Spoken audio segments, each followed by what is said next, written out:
All right, welcome back to the KnivesFAST channel, guys. It's time for a fairly quick video. We shall see how it goes. So say hello to Ren and Stimpy and Powdered Toastman and Log and TV and Choo Choo, and let's get started, guys.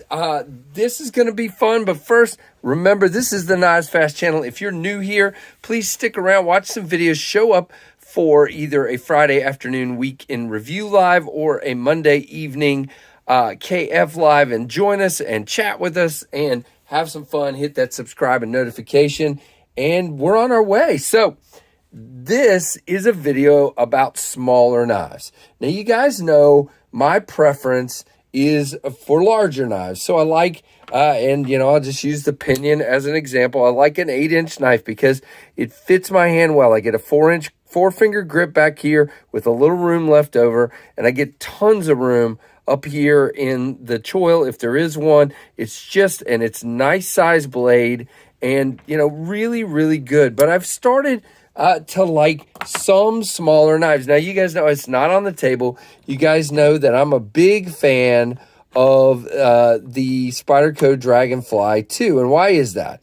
The reason is I can't get these to stand up. Oh well, we're just gonna leave them laying. I just know you can't see them that well. I'll try it one more time. So the reason I like the Dragonfly too is you have a very tiny knife, but you have enough room to get 4 fingers up in that choil, and so it makes it a usable knife for me. Whereas I just sold the nibbler to my wife, the Ace nibbler, because I can only get 2 fingers on the handle. There's just too small, and then there's just right, and these 3 fit just right. Now, as I said, the pinion is an 8-inch knife. These are all 3 right about 7-inch knives. So it's not that small, but they're smaller than I had typically liked in the past. So let's talk about the F5.5 first. So back here, I just get 4 fingers, okay? Just, all right? But it feels good, and I'm locked in really well. I got this jimping up here. I mean, this feels fantastic. Then you add this choil, and I feel real good. Now, I've heard people talk about this choil being too small. I mean, it's not huge, but I can definitely, if I stay back on the flat, I can definitely deal with it. Actually, on this one, I almost prefer the backed up grip on that one. So that's the first one. Man, I've got, hold on, I'm going to wipe the blade on that one real quick. I don't know what I was cutting with it, but I'm glad I looked at it because I'm about to send it back to Urban EDC.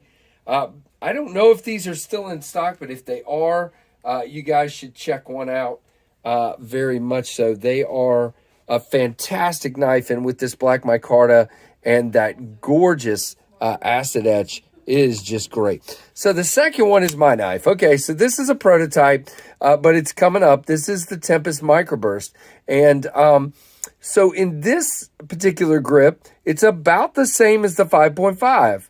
And in this grip, it has a bigger choil, and you got room to choke up. And you still, I was afraid it, you know, may not be enough blade for me, but I'm telling you, I've been breaking down boxes and doing stuff with this knife, and it is fantastic as far as a cutter. But again, I can totally live with this knife back here, and that's the difference on what's really hitting home to me on these particular knives, is that I can also get back here, or I can be up here, even though it's a smaller knife.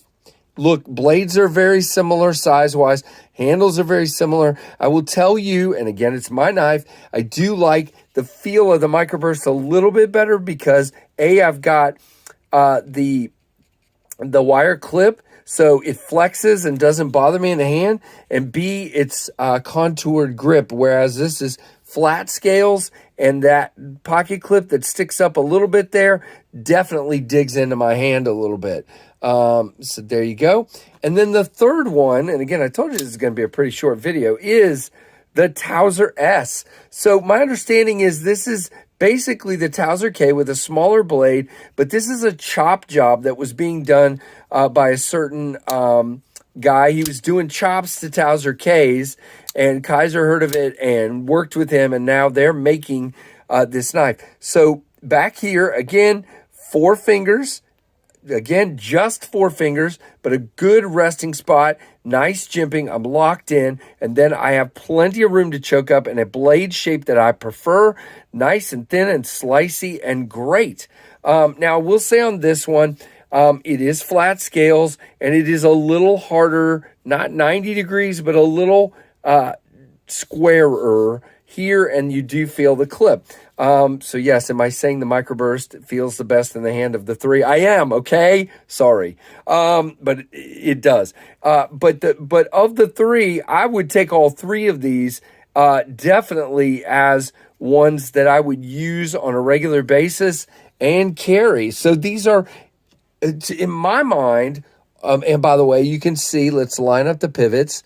The Tasser S is slightly smaller, but barely, but they're all 3 about the same. So what I'm going to call these guys, in my mind, is small EDC knives that also can work and get stuff done. And that's really the category that I dig. I don't want a small knife that's just a cute little piece to carry and maybe cut a couple of things. I want a knife that could, I want a knife that can do as many tasks as it can. And these 3 qualify for that. 2 of them got thumb studs.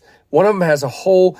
It doesn't matter. They're all 3 fidgety. You have decent lock bar access on all 3.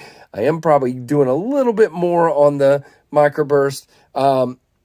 Only one is going to be ambidextrous clip, and that's the Microburst. It's going to have an ambidextrous clip option. The other 2 are not. But that's beside the point. They're all 3 fantastic knives. Just loving them. The action on this one is wonderful. The snap on the Microburst is so much fun. And then I can easily middle finger flick the F5.5 or thumb flick it. Just a great knife. And all 3 of them are just beautiful. So I felt like I had to do this video just because I love these 3 knives. They are absolutely fantastic. Now, price range wise, I've not quite set the final number on the Microburst. I think it's going to be between 85 and 95. This guy's like 250, so a lot more expensive. But again, you're talking 14C steel versus M390, and then this steel on this guy, I'm trying to remember.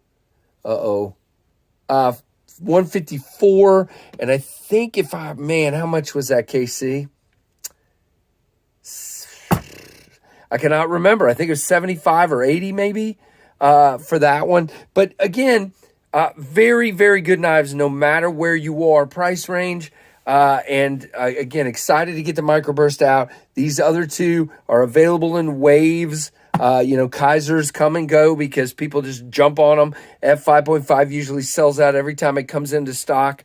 Microburst is coming. So there you go. Guys, let me know what you think of this video. I just thought it would be a very good comparison. Give me a thumbs up.